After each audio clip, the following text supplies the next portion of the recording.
वंचित बहुजन आघाडीच्या उमेदवाराला कोणी खोटे नाटे गुन्हे दाखल करून अटकवण्याचा प्रयत्न जर केला तर वंचित बहुजन आघाडी सुद्धा रस्त्यावर उतरल्याशिवाय राहणार नाही।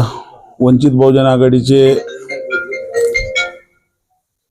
प्रभाग क्रमांक 9 चे उमेदवार वंचित बहुजन आघाडीचे कलीम कुरेशी यांच्यावर 2 दिवसापूर्वी पोलीस प्रशासनावर दबाव आणून त्या ठिकाणी गुन्हे दाखल करण्यात आले। त्याचबरोबर काही आणखी आमच्या मुस्लिम बांधवांवर 20-25 मुलांवर गुन्हे दाखल करण्यात आले, त्यांना अरेस्ट केले, त्यांना सेंट्रल जेललाही पाठवण्यात आलेलं आहे।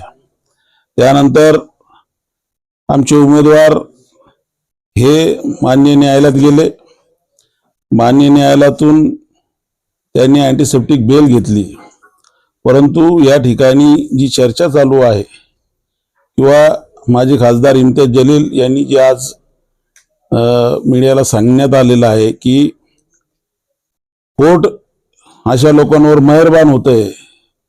खरं म्हटलं तर या देशात संविधान आहे, न्यायपालिका आहे आणि न्यायपालिकेने दिलेला जो निकाल आहे त्याला आपल्याला ऍक्सेप्ट करावा लागतो।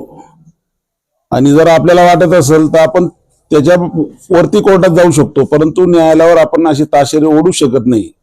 परंतु आता सुद्धा त्यांनी या ठिकाणी न्यायालयावर बोट ठेवण्याचं काम त्या ठिकाणी केलेलं आहे।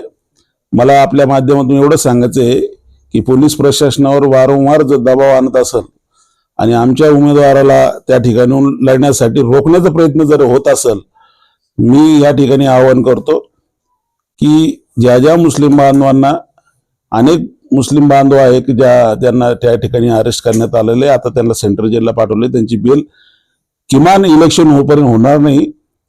मी आपल्याला आपल्या माध्यमातून एवढं सांगेन की वंचित बहुजन आघाडी बी जसं तुम्ही मोर्चा काढण्याची भाषा करत असाल तर वंचित बहुजन आघाडी बी रस्त्यावर उतरत, संपूर्ण आंबेडकर चळवळ रस्त्यावर उतरत आणि या ठिकाणी पोलीस प्रशासनावर आपण जे दबाव आणत असेल ते कदापि खपून घेतला जाणार नाही।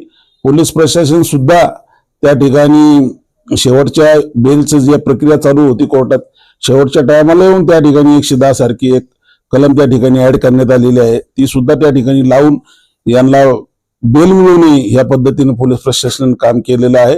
परंतु माननीय न्यायालयाचा जो निकाल आहे तो आम्हाला मान्य आहे। माननीय न्यायालयाने यांना अँटीसेप्टिक बेल दिलेली आहे।